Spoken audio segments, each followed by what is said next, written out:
فرشتوں کی عید۔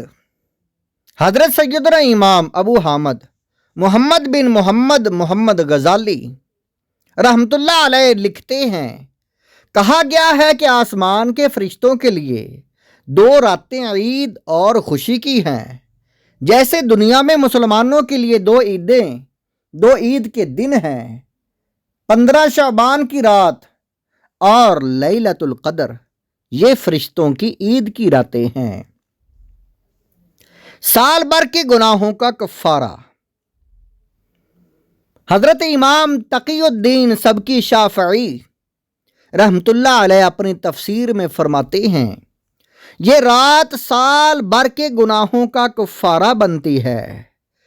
شب جمعہ پورے ہفتے کے گناہوں کا کفارہ اور لیلۃ القدر عمر بھر کے گناہوں کا کفارہ ہوتی ہے۔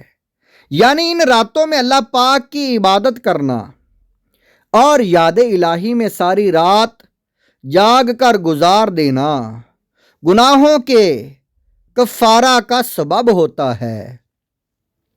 اس لیے ان راتوں کو کفارے کی رات بھی کہا جاتا ہے۔ مکاشفۃ القلوب صفحہ نمبر 303۔ جنت سنواری جاتی ہے۔ حضرت کعب الاحبار رحمۃ اللہ علیہ فرماتے ہیں، اللہ پاک شعبان کی 15ویں رات حضرت جبریل علیہ السلام کو جنت کی طرف بھیجتا ہے۔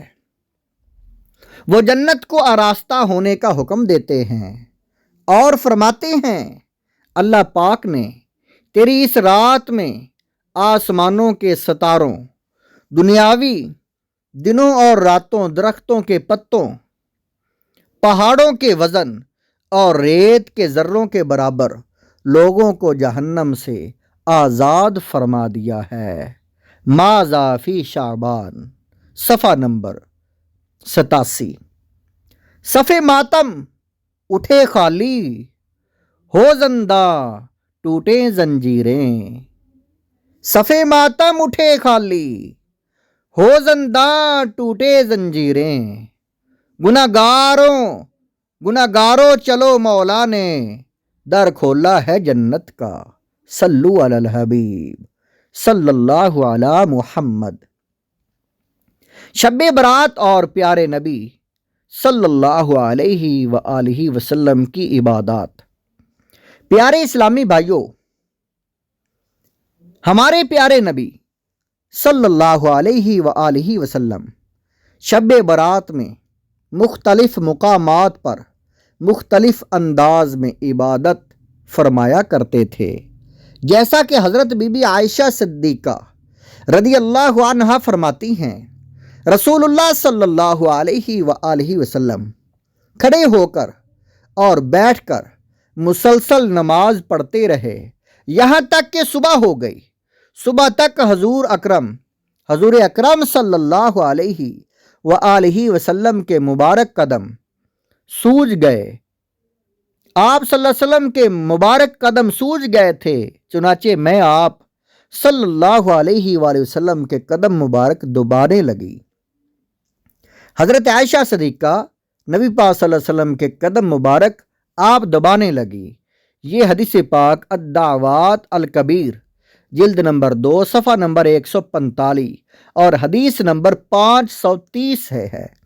اے عاشقان رسول، کبھی ایسا بھی ہوا کہ اپنی امت سے پیار کرنے والے پیارے پیارے آقا صلی اللہ علیہ وآلہ وسلم شب برات میں قبرستان تشریف لے گئے اور وہاں جا کر اپنے رب سے اہل قبور کے لیے دعائیں مانگی، جیسا کہ حضرت سیداتنا عائشہ صدیقہ رضی اللہ تعالی عنہا فرماتی ہیں کہ میں نے حضور نبی کریم صلی اللہ علیہ وسلم کو 15 شعبان کی رات جنت البقیع میں اس حال میں پایا کہ آپ صلی اللہ علیہ وآلہ وسلم مسلمان مردوں، عورتوں اور شہیدوں کے لیے دعائے مغفرت فرما رہے تھے۔ شعب الایمان جلد نمبر 3 صفحہ نمبر 384 حدیث نمبر 3837 نمبر حدیث ہے۔ صد شکر خدایا تو نے دیا ہے، صد شکر خدایا تو نے دیا ہے، رحمت والا وہ آقا جو امت کے رنج و غم میں راتوں کو اشک بہاتا رہے۔